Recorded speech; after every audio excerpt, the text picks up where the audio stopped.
She only asked for throwaway cake, but the man behind her changed everything. No one inside the bakery expected the question that came next. The bell above the door had barely finished ringing when the air shifted. It wasn't loud. It wasn't dramatic. It was the kind of moment you only realize later, when your chest tightens for no clear reason, and your instincts tell you something heavy just walked in. Before we continue, please tell us, where in the world are you tunning in form? And if you believe that stories of kindness, everyday miracles, and ordinary people deserve to be shared even further, don't forget to subscribe so you won't miss any journey like this one. It was late afternoon, the kind where sunlight slants through windows like it's tired of showing up. The bakery on Maple Street smelled unreal. Warm bread, cinnamon sugar, frosting so sweet it almost hurt. Regulars chatted. A barista laughed. Life felt easy in here. That's when Alina stepped inside. Her jacket was too thin for the season. Her shoes had seen better decades. And the exhaustion on her face wasn't the kind sleep could fix. Standing beside her was her son, Noah, maybe 6 years old, gripping her sleeve like it was the only solid thing left in the world. They didn't belong here. Everyone felt it, even if no one wanted to admit it. Alina paused just inside the door, like she was bracing herself for impact. She hadn't eaten since the night before. Noah's last meal had been a half granola bar she found crushed in her pocket that morning. They weren't here to buy anything. That much was obvious. Still, she moved forward. Each step toward the counter felt like walking uphill with shame strapped to her back. Noah's eyes wandered behind the glass display, cupcakes, cakes, cookies stacked like happiness itself. He didn't ask. Kids who grow up like that don't ask. They learn fast what dreams cost. The cashier looked up, smiled automatically, then hesitated. Alina cleared her throat. Her voice came out softer than she meant it to. I know this is weird, she said, her hands shaking.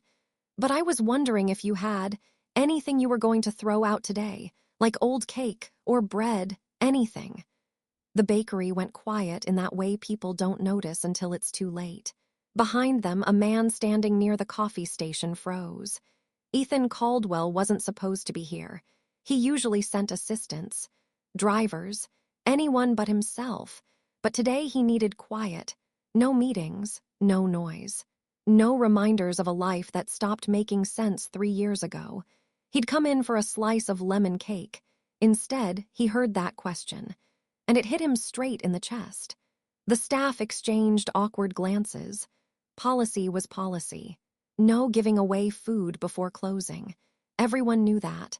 Alina knew it too. That's why her shoulders sagged the second silence answered her. She nodded quickly. It's okay, I get it. I shouldn't have. Noah tugged her sleeve, pointing, not asking, at a small cake topped with strawberries. His eyes were hopeful, not greedy. That somehow made it worse. Ethan saw everything. The kid's too big hoodie. The way Alina stood half in front of her son like she could shield him from embarrassment. The way hunger had welded hope into something fragile but unbroken. Something inside Ethan cracked. And what happened next? Nobody inside that bakery was ready for it. Because the man quietly stepping forward wasn't just another customer, and this wasn't going to end with cake. Ethan didn't move right away. He stood there, coffee cooling in his hand, heartbeat loud in his ears. For a split second, he considered staying invisible, letting the moment pass like most people did. That's what power taught you, after all. Stay detached. Stay clean. Don't get involved. But grief has a funny way of wrecking your autopilot. 3 years ago, Ethan had buried his daughter and wife on the same gray morning. Since then, the world felt like background noise.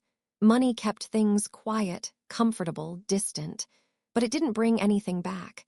And somehow, standing in that bakery, the silence around Alina's question felt louder than any boardroom he'd ever walked into. The cashier cleared her throat. I'm really sorry, ma'am. We can't give food away until closing. Alina nodded too fast. Yeah, I figured. Her face burned. Thanks anyway. She turned slightly, already preparing to leave, already shrinking herself when a calm voice broke through the tension. "I'll take that one." Everyone looked up. Ethan stepped closer to the counter, setting his coffee aside like he had all the time in the world. He nodded toward the strawberry cake Noah had been staring at. Then he added, casual but steady, "And a couple sandwiches, whatever's fresh." The cashier blinked. Sure." Alina froze. She looked at Ethan like she was trying to understand the math of the moment. "Sir, you don't have to." "I know," Ethan said gently, finally meeting her eyes. There was no pity there, no savior tone, just calm. "But I want to."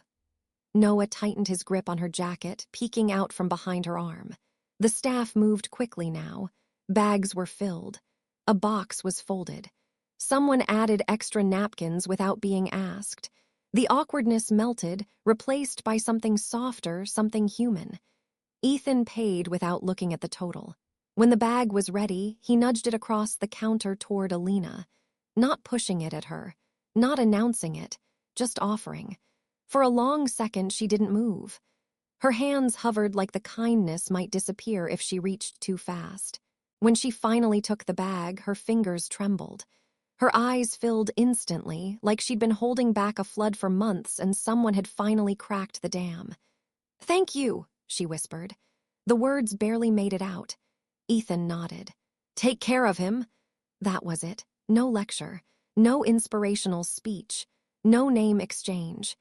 He stepped back, already turning toward the door like this was the most normal thing he'd done all day. But Noah surprised everyone. "Sir," the boy said quietly. Ethan turned. Noah looked at the cake box, then back up at him. "My mom says angels don't have wings, they just show up." The bakery went dead silent. Ethan swallowed hard. He forced a small smile. "Your mom sounds smart, buddy."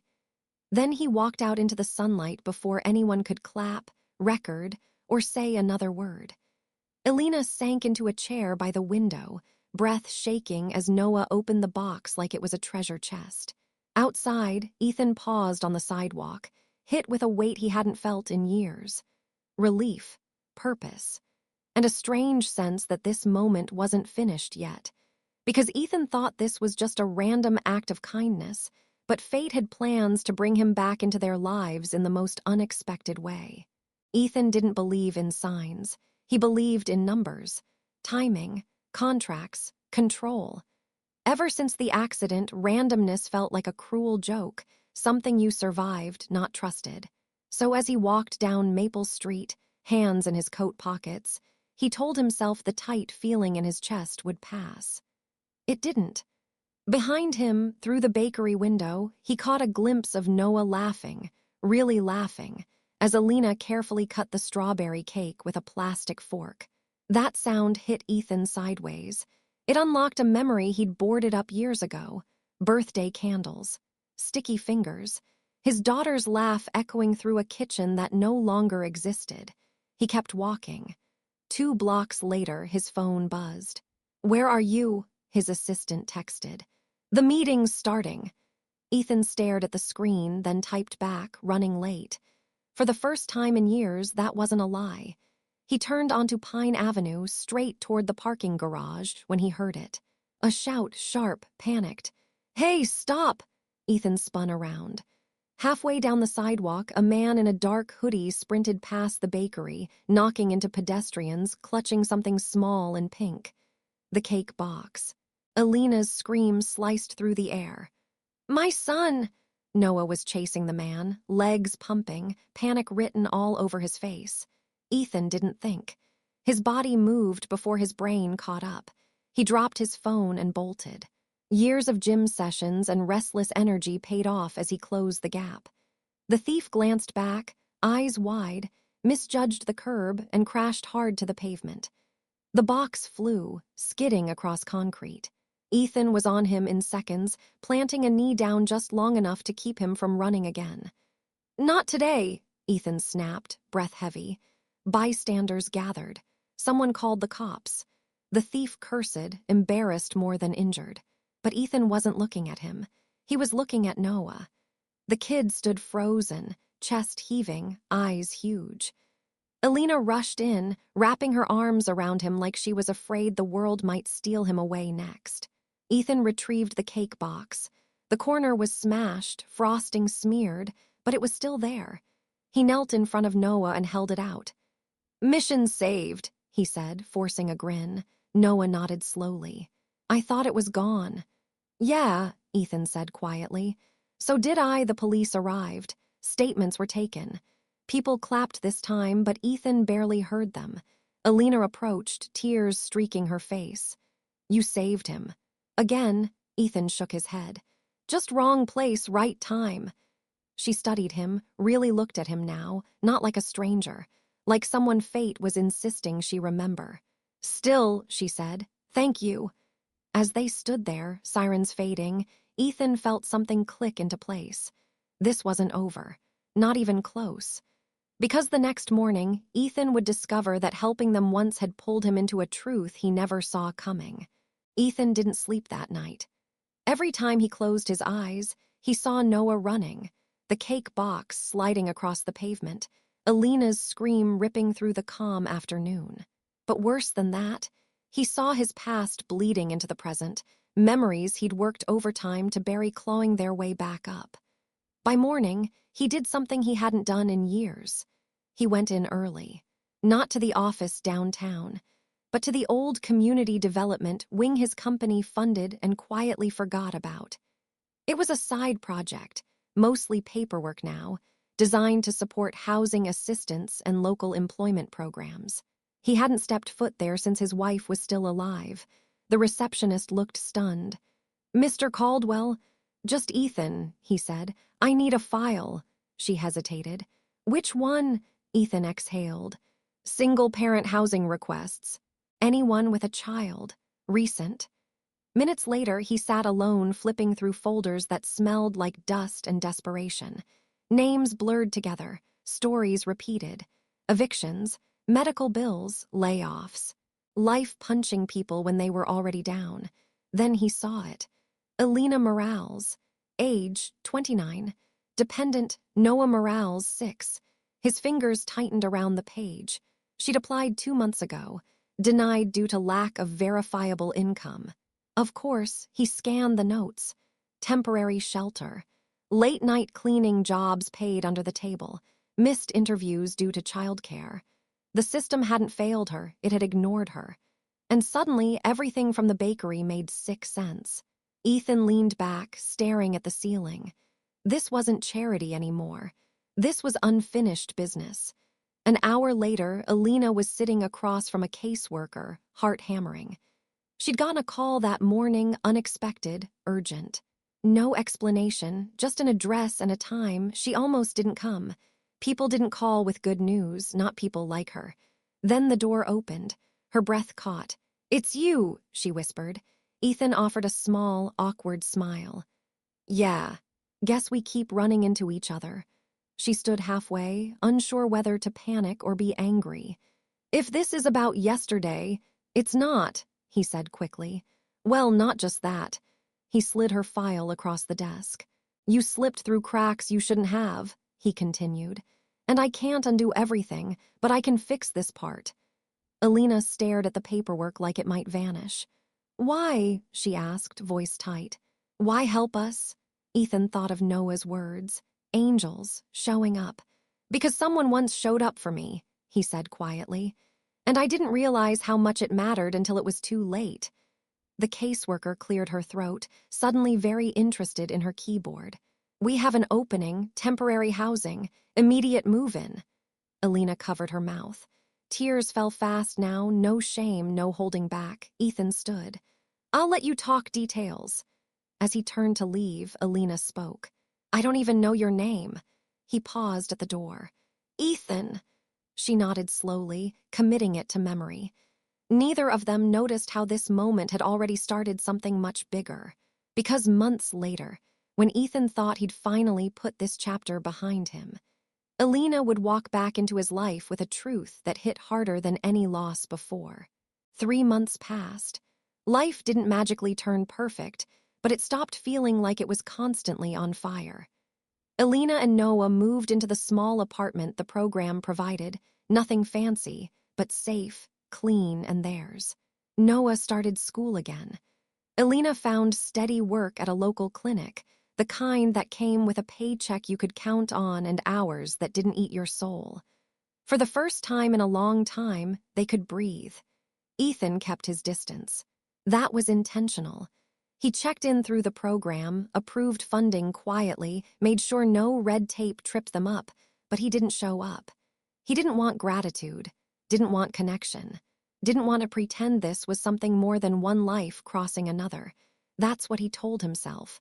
Then, one Thursday evening, his assistant buzzed his office door.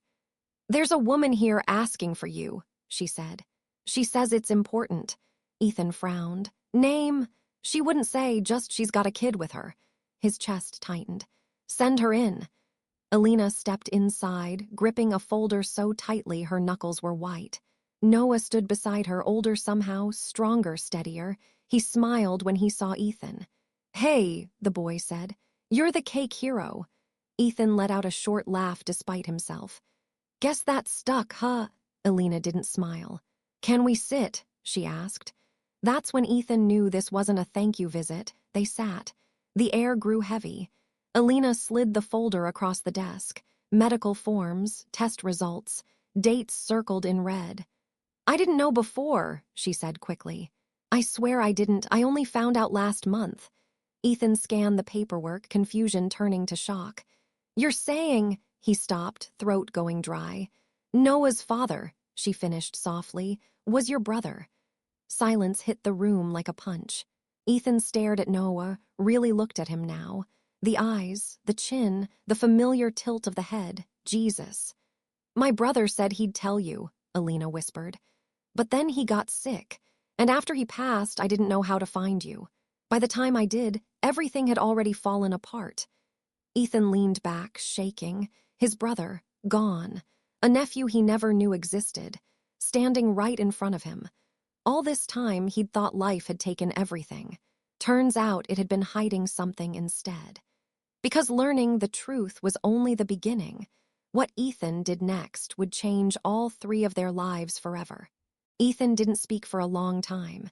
The room felt too small, too quiet. The kind of silence that presses on your ribs until breathing feels optional. His eyes moved from the paperwork back to Noah, this kid with familiar features and a laugh that now echoed louder than any memory. "My brother," Ethan finally said, voice rough. "He never mentioned a child." Alina nodded.